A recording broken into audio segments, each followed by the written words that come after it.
The small, but significant, minority in the body modification community sees body modification as the first steps in transhumanism. The connection is easy to see.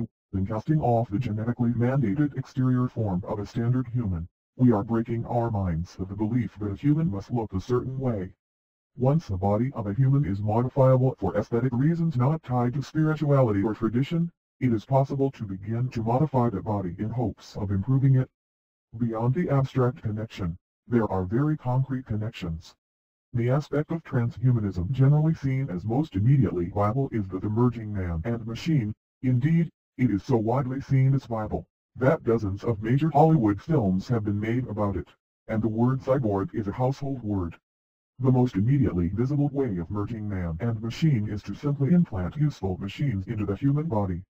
Transhumanism is defined as the intellectual and cultural movement that affirms the possibility and desirability of fundamentally improving the human condition through applied reason, especially by developing and making widely available technologies to eliminate aging and to greatly enhance human intellectual, physical, and psychological capacities, and the study of the ramifications, promises, and potential dangers of technologies that will enable us to overcome fundamental human limitations, and the related study of the ethical matters involved in developing and using such technologies. The more we learn about what we are, the more options we will discern about what to try to become.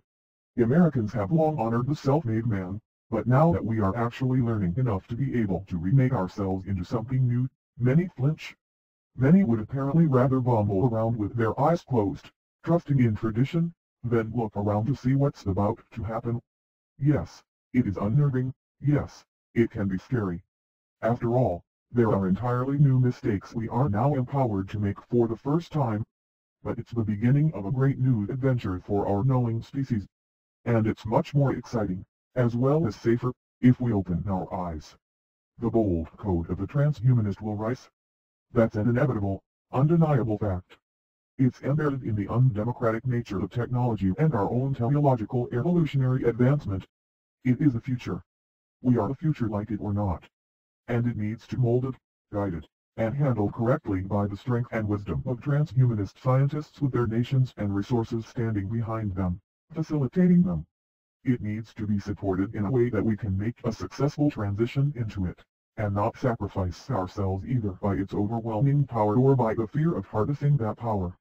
You need to put your resources into the technology, into our education system, into our universities, industries, and ideas, into the strongest of our society, into the brightest of our society, into the best of our society so that we can attain the future.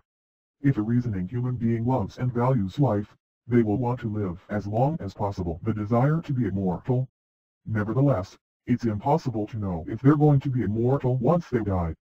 To do nothing doesn't help the odds of attaining immortality since it seems evident that everyone will die someday and possibly cease to exist. To try to do something scientifically constructive towards ensuring immortality beforehand is the most logical conclusion. Once we know what we need to do, our nanotechnologies should enable us to construct replacement bodies and brains that won't be constrained to work at the crawling pace of real time. The events in our computer chips already happen millions of times faster than those in brain cells. Hence, we could design our mind children to think a million times faster than we do. To such a being, half a minute might seem as long as one of our years, and each hour as long as an entire human lifetime. There is nothing in transhumanism but the same common sense that underlies standard humanism, rigorously applied to cases outside our modern-day experience. The million-year lifespan. If it's possible, why not? The prospect may seem very foreign and strange, relative to our current everyday experience. It may create a sensation of future shock. And yet, is life a bad thing? Could the moral question really be just that simple? Yes.